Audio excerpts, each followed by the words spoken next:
শীতের মৌসুমে একটা ছুটি পাওয়া মানেই হচ্ছে সবাই মিলে বাড়িতে খাওয়া দাওয়া করা, আনন্দ করা। তো আজকে হচ্ছে 26শে জানুয়ারি, ছুটির দিন। তো আমরা সবাই মিলে পিকনিকে গেছিলাম। কোথায় না, আগের দিন যে পার্কে আমরা গেছিলাম সেখানেই খুব সুন্দর পিকনিকের পজিশন আছে, আমরা দেখে এসেছিলাম না। তো তার বাইরে আমরা এখানে ঝাউ বাগানের সামনে বসে গেছি পিকনিক করতে। দাদা আর আমার বাপির তিনজনেরই ছুটি। আমরা সবাই মিলে এখানে আগে থেকে লিস্ট ফিস্ট করে নিয়ে এসেছিলাম কি কি লাগবে, কি কি আনতে হবে। মায়ের একটা উনান বানানো হয়েছে, তোমাদেরকে বলছিলাম না। তো সেই উনানটার ভরসাতেই আমরা এই পিকনিকটা করার সাহসটা পেয়েছি।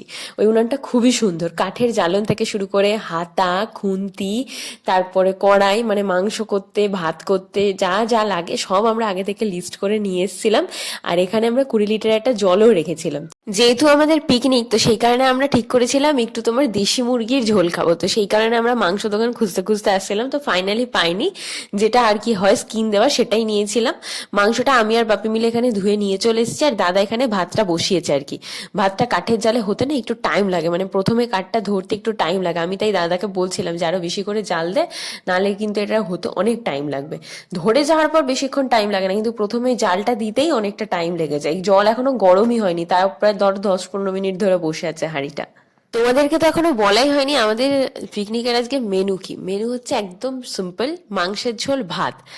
মাংসের ঝোল ভাতের সাথে প্রথমে ঠিক করেছিলাম ভাত খাবো, তারপরে আমরা সবাই মিলে ঠিক করলাম যে না, জিরা রাইস খাবো। তো সেখানে এখানে জিরা রাইসের প্রিপারেশন চলছে। এরপরে হচ্ছে তোমার মাংসটা কষবে, ভাতটা অলরেডি আগে হয়ে গেছে। আর এখানে ঝাউ বাগানগুলো দেখো কি সুন্দর সারি সারি ভাবে সাজানো। এইখানটা না মানে পিকনিক করার জন্য একদম পারফেক্ট, কারণ নিলিবিলি ছায়ার মধ্যে। ভিতরে দেখলাম অনেকগুলো পার্টি পিকনিক করছে, ভেতরে তোমার চার্জও লাগে 500 টাকা করে। সেই অনুযায়ী খুব গ্যাঞ্জাম বেশি। তো সেই কারণে আমরা বাইরেটাই জায়গাটা যে চুজ করেছিলাম না, জাস্ট ফাটাফাটি ছিল। আমাদের মতো আরো একজন ছিল। আর এইখানে সামনাসামনি হলে সুবিধা কি বলতো, মানে গাড়ির সামনেই তোমার সমস্ত কিছু, তো বেশি টানতে হয় না, নাহলে এই সমস্ত উনান জল টেনে নিয়ে যাওয়া খুবই চাপের। আমি তোমার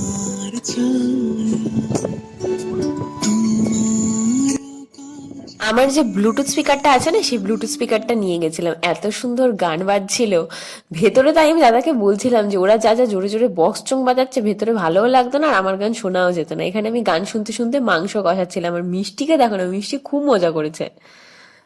অ্যাড চললেও অ্যাডে নাচে।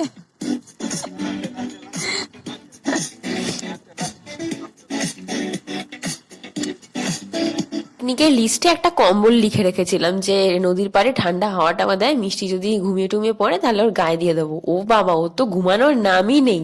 যাওয়া থেকে যা তোমার ওর খাওয়া চালু করেছে আর এইদিক ওইদিক ঘোরা চালু করেছে, সেই বাড়ি আসা পর্যন্ত। আর দিও না, আর দিও না, আর দিও না, মিষ্টি খাট দিও না।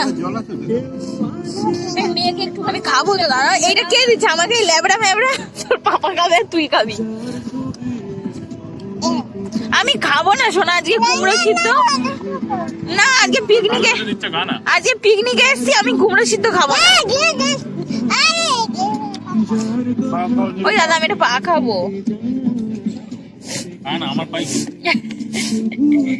হ্যাঁ, আলু পড়েনি আমার। ওই যে ওই আলু দাও।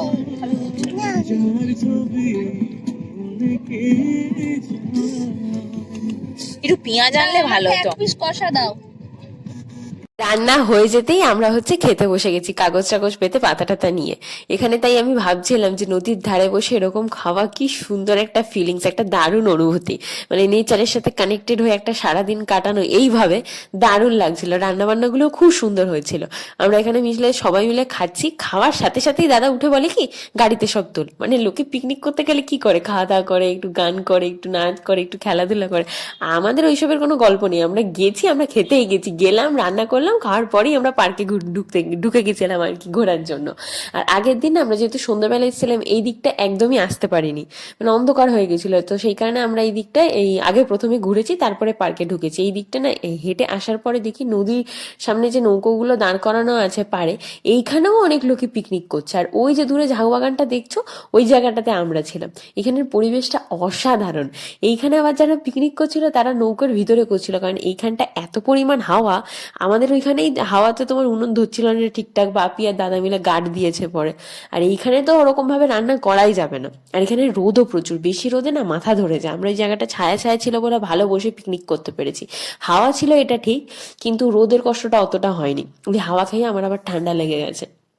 তো এখানে আমরা হাঁটতে হাঁটতে যাচ্ছি নদীর পাড়ে, আর এখানে দেখো না কি সুন্দর নৌকার ভিতরে সবাই পিকনিক করছে। আমি তো এই দাদাকে বলছিলাম যে এইখানটাও আমরা আসতে পারতাম।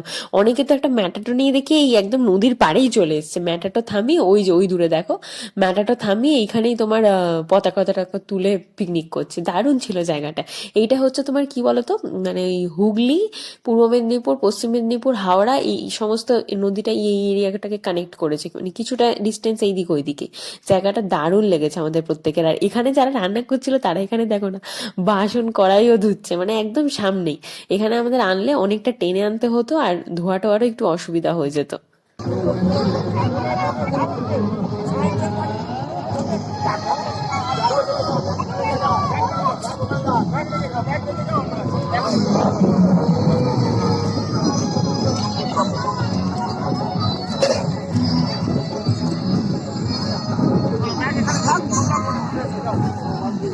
আমাদের পিকনিকটাতে কিন্তু হেভি রগর হয়েছে। রগর মানে একটার পর একটা দারুণ মজা হয়েছিল।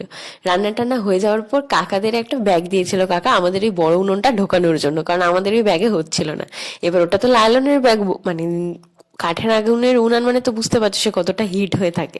তো যার ফলে সমস্ত আঁচফাঁচগুলো আমরা বার করতে গেছি, দাদা উল্টাতে গেছে, উনুন পুরো ছেড়ে চলে এসছে তার বডির সাথে। আর একটু হলে উনুনটা পুরো একদম ঢাল দিয়ে গড়িয়ে চলে যেত, ভেঙেই যেত পুরো উনুনটা। তো যাই হোক, সেই উনুন টুনুন গুটিয়ে আমরা গাড়িতে সবকিছু তুলে দিয়ে তারপরেই পার্কটাতে ঘুরতে এসেছিলাম। আমাদের প্রচুর মজা হয়েছিল। তোমরা সবাই আগের দিন ভিডিও ছাড়ার পর অনেকে জিজ্ঞেস করছিলে যে এই পার্কটার নাম কি বা কোথায় পার্কটা। পার্কটার নাম হচ্ছে ত্রিবেণী পার্ক, মানে তোমার ওই কোলাঘাট থেকে ভেতরে যশোরের দিক দিয়ে যেতে লাগে।